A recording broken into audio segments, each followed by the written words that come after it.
Olá, aqui é a Si, e essa é a quinta parte do audiobook Yoga Sutra de Patanjali, de Carlos Barbosa. Capítulo 1 Samadhi. Sutra 1. Eis os postulados mais elevados do Yoga. 2. O Yoga é o recolhimento, Nirodha, das atividades, Vrits, da mente, Chitta. Comentário Sutra 2. Vrits, que chamamos aqui de atividades, podem ser descritos como os desdobramentos materiais ou meios de expressão de Chitta. Quando estão vinculados ao mundo manifestado, criam a consciência e a ilusão de separatividade, trazendo-nos a ideia de que observador e objeto observado são entidades distintas. Quando são recolhidos, levam a consciência à percepção de Atma, o si mesmo, nos objetos observados, o que elimina qualquer possibilidade de separatividade, destruindo, desta forma, a raiz de todo sofrimento. 3. Então, aquele que vê, Drashtra, o percebedor, se manifesta em sua natureza autêntica. 4. Nesta outra condição, está perfeitamente adequada a essas atividades mentais, Vrits. 5.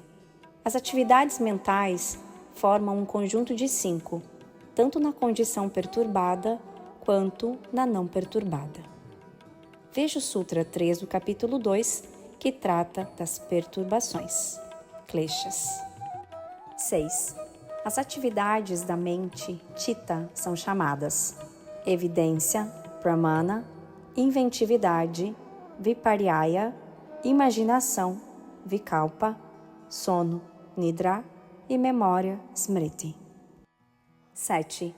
As evidências, Pramana, são a percepção direta, física, a inferência, mental e o testemunho. 8. Inventividade, Viparyaya, é um conhecimento derivativo que leva a formas que não são aquela que originou o conhecimento. Comentário. Embora a quase totalidade das traduções prefiram entender Viparyaya como engano, conhecimento errôneo ou algo do gênero, preferimos uma abordagem diversa. Nenhuma atividade de Chitta, considerado este como o aspecto mais central da mente humana, poderia representar necessariamente uma prática de erro ou engano, exceto quando manifestado sobre condições adversas. 9. Imaginação, Vikalpa, é o resultado do conhecimento adquirido pela palavra, desprovido de existência real. É interessante notar que a imaginação aqui tem um poder de criação semelhante àquele que lhe atribuíam os alquimistas ocidentais. É o poder do verbo criador, razão pela qual o autor utiliza o termo Shabda, palavra, a força mobilizada pela deusa Saraswati, conforme narrado na Anugita. 10. O sono, Nidra, é uma atividade sustentada pela experiência de não existir. Comentário. A raiz sânscrita, Drai, de onde vem a palavra para sono, traz consigo um sentido que envolve o conceito de ausência, inconsciência, adequado à comparação com a não existência. Tem a semelhança do sono da morte, ou da profunda transformação na aparência exterior de um yogi em meditação, que parece ausente do seu próprio corpo. Patanjali não faz referência ao sono como estado de consciência alterado em que ainda temos algum tipo de percepção, sonho, etc. Para este último, ele teria utilizado o termo Swapna, precisamente com Swapna Nidra. O uso de Nidra para uma atividade de Chitta indica uma situação em que o indivíduo produz voluntariamente a condição de não existência, seja durante a meditação, ao se abstrair totalmente da personalidade para mergulhar na unidade absoluta, seja no caso em que deixa de representar o papel de sua própria personalidade para tornar-se uma outra, que pode ser conceitual, como o juiz encarnando as leis, ou imaginária, como um ator representando uma personagem de ficção. 11. A memória, Smriti, é a retenção, não perda, do objeto percebido. 12. Seu recolhimento, ou seja, o niroda dessas 5 atividades, advém da disciplina e do desapego. Estas são, de fato, as 2 pernas do yoga. 13. A disciplina é o esforço em permanecer nele, nesse recolhimento. 14. Ele, o recolhimento, então, praticado assiduamente com atenção e continuidade por um longo tempo, torna-se uma condição consolidada. 15. O desapego é o sinal da vontade perfeita daquele que está indiferente aos objetos, já vistos ou dos quais se ouviu falar. 16. Em decorrência disso, o desapego é a indiferença às qualidades materiais, os gunas, as coisas nas quais o espírito purusha se revela. 17. Um conhecimento intenso, sampranyata, surge a partir de suposição, vitarka, avaliação, vikara, sensação de realidade, ananda, e da percepção da própria individualidade, asmita, como uma existência separada de todas as outras. A partir daqui, até o Sutra 22, o autor traça a origem desse conhecimento intuitivo com base em práticas intelectuais. 18. Outro, sampranyata, é resultante de hábitos mentais, samskaras, cultivados a partir da disciplina na experiência da ausência. 19. É a certeza de continuar existindo daqueles que jazem incorpóreos na terra espiritual, prakriti. 20. Sampranyata, de outros, tem sua origem em uma percepção intuitiva, pradnya, durante o estado de samadhi, retida pela memória smriti, pela vontade virya, firme disposição, e pela fé. São as reminiscências. Essas percepções obtidas durante o samadhi se desvanecem tão logo a consciência retorna, tal como ocorre com os sonhos. Podem ser retidas, no entanto, por um esforço de memória, vontade e fé. 21. O sampranyata está próximo quando há intensas inquietações. 22. Do fato de sua medida ser delicada, média ou intensa, daí justamente vem a diferença. 23. O sampranyata surge da entrega ao comandante interior, Ishvara. A partir deste sutra, até o Sutra 29, estamos tratando da via inconsciente para a obtenção do estado de Samadhi. Comentários do Sutra 17 ao 23. O importante sinal indicador do Samadhi para Patanjali é o Sampranyata. É uma experiência vivida conjuntamente com o Samadhi, porém mais fácil de se perceber do que o Samadhi. Por essa razão, pode ser utilizado como referência. O comentário de Vyasa aos Sutras 17 e 18 introduz uma grande confusão neste trecho. Ao entender que a palavra Sampranyata designa um tipo de Samadhi e que haveria um outro tipo chamado Asampranyata, essa interpretação de Vyasa não tem fundamento no texto original de Patanjali, sendo apenas especulativa. Muitos tradutores modernos dos sutras acompanham a opinião de Vyasa. Comentário Sutra 23.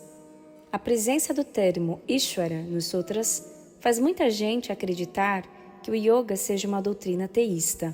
No entanto, Ishvara é uma designação para o eu que reside no coração de todas as criaturas, e não um Deus objeto de devoção religiosa. A doutrina do yoga não tem qualquer característica religiosa em sua estrutura.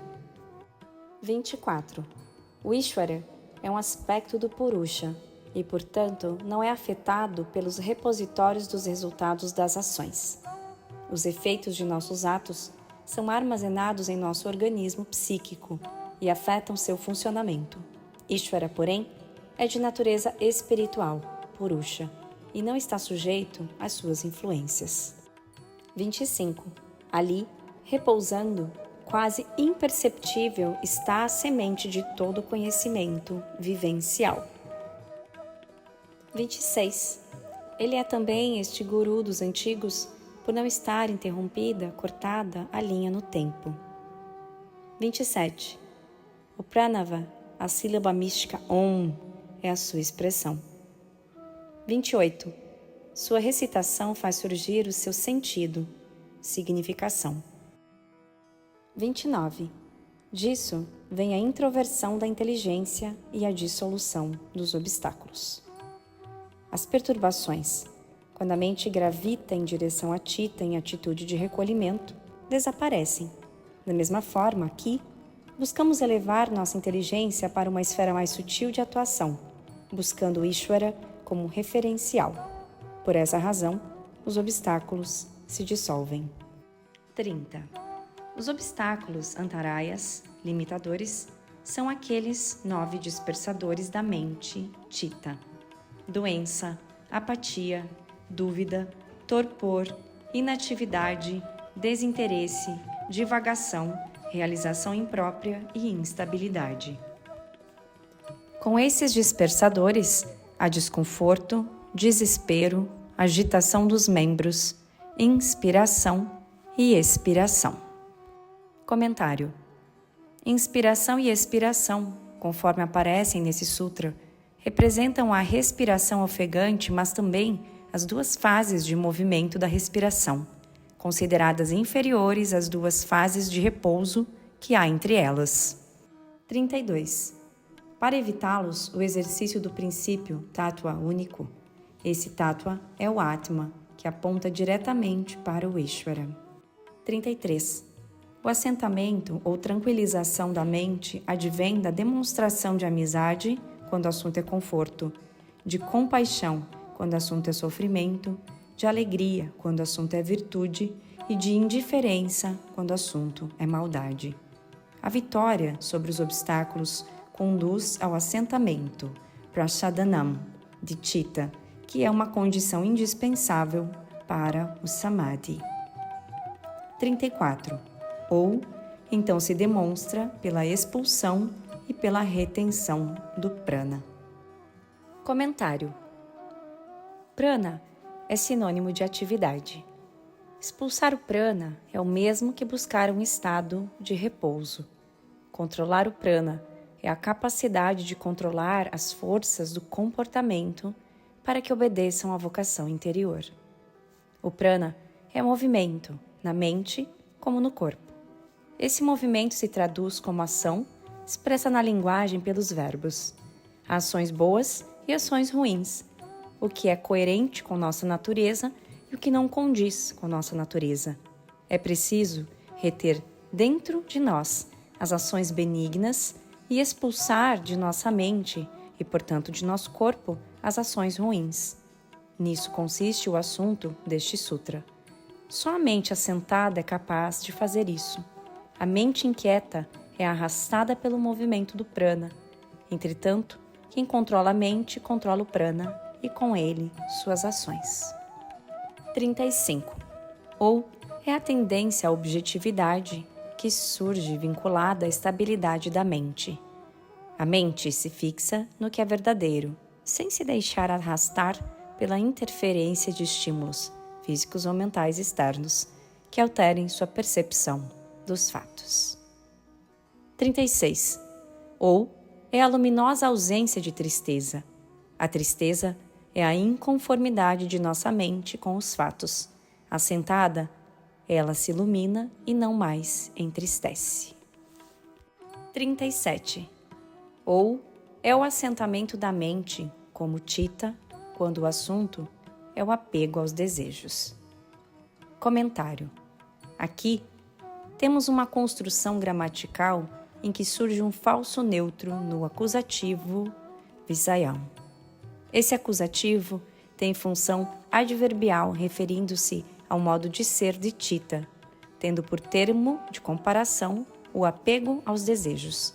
Evidentemente, se trata aqui de Chitta como o núcleo central de nossa mente, que tem um impacto tranquilizador sobre esses apegos. 38. ou o assentamento da mente pende da experiência do sono com sonhos, quando silenciam as interferências externas na produção dos sonhos e estes passam a refletir a sabedoria serena do eu profundo e se tornam reveladores. 39. Ou, então provém da meditação, dhyana, no que é desejável, a fixação da atenção em um único objeto por algum tempo. É mais fácil quando o objeto se torna agradável para nós, o que é particularmente verdadeiro, se for algo que tenha relação com a nossa vocação. Prestar atenção às coisas de nossa vocação promove o assentamento da mente. 40. O controle disto, do assentamento da mente, está entre os limites de grandeza suprema e infinitesimal. 41. O que surge com o assentamento da mente é aquele colorido da atividade enfraquecida de Chitta, como se fosse o colorido de um cristal precioso que está ao mesmo tempo lá no percebedor, na percepção e no objeto percebido. 42.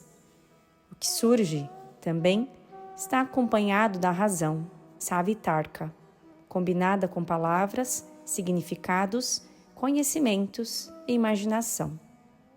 Quando a mente se assenta, a razão assume um compromisso com a verdade na sua lógica, na sua significação, na sua vivência e no seu poder de imaginação, livre dos limites impostos pelas convenções sociais.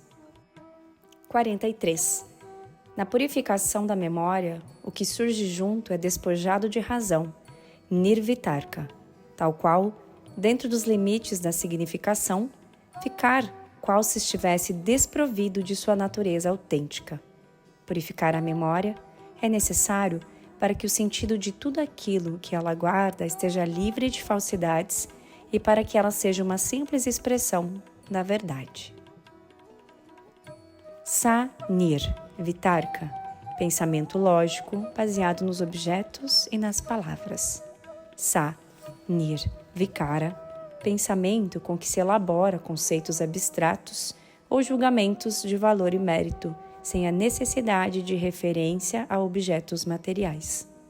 Os prefixos sa e nir significam com e sem. Comentário. A memória guarda ideias que a mente produziu no passado e que tanto podem ser verdadeiras como falsas. Para eliminar o falso na memória, a mente deve ir além da razão, caindo na esfera da significação que ao longo do tempo deu-nos uma identidade.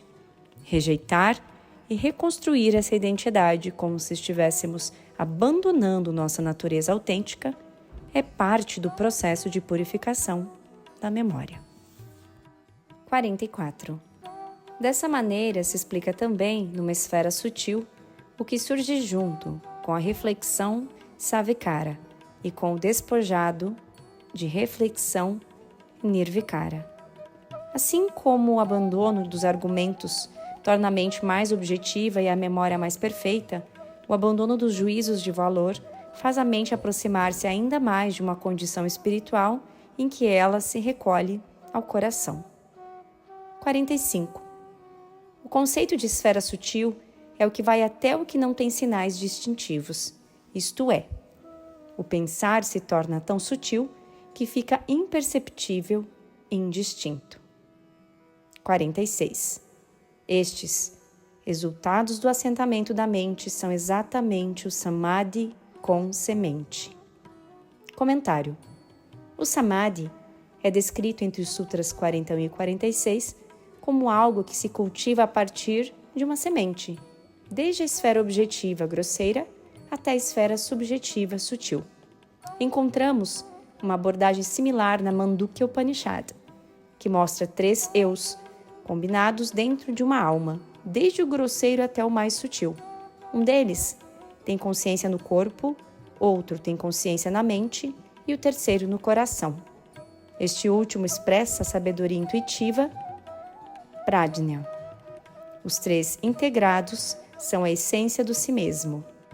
Por analogia, O Samadhi que os sutras descrevem corresponde ao alinhamento e à integração desses três eus, sob o comando do eu do coração. 47. Na utilização com sabedoria do que é despojado de reflexão, nirvikara, o assentamento se faz diretamente pelo si mesmo, adhyatma. 48. Lá, neste assentamento, está a percepção intuitiva, pradnya, que contém em si a mesma verdade. 49. Trata-se de uma outra esfera de experiências, distinta daquilo que se extrai da revelação ou da dedução e que deriva de uma significação especial. 50. O samskara que nasce daí interrompe todos os outros samskaras. 51. Daí também surge o samadhi, sem semente, a partir do recolhimento total no recolhimento, nirodha. É a condição na qual a mente já se habituou a expressar naturalmente a natureza autêntica do eu interno. Comentário. Cabe esclarecer que o samadhi é uma condição de alinhamento da consciência que se obtém por intermédio de uma prática continuada, persistente e somada ao desapego. Por esse motivo, podemos dizer que ele próprio é seguramente um hábito cultivado, um samskara. Na verdade, é o mais elevado de todos, que se sobrepõe e interrompe os demais. Assim, se completa o primeiro capítulo chamado Samadhi nos Sutras do Yoga, compostos por Patanjali. E aí, curtiu esse conteúdo? Deixe o seu like e aproveita para se inscrever em nosso canal no YouTube e ativar o sininho. Até breve. Hariom.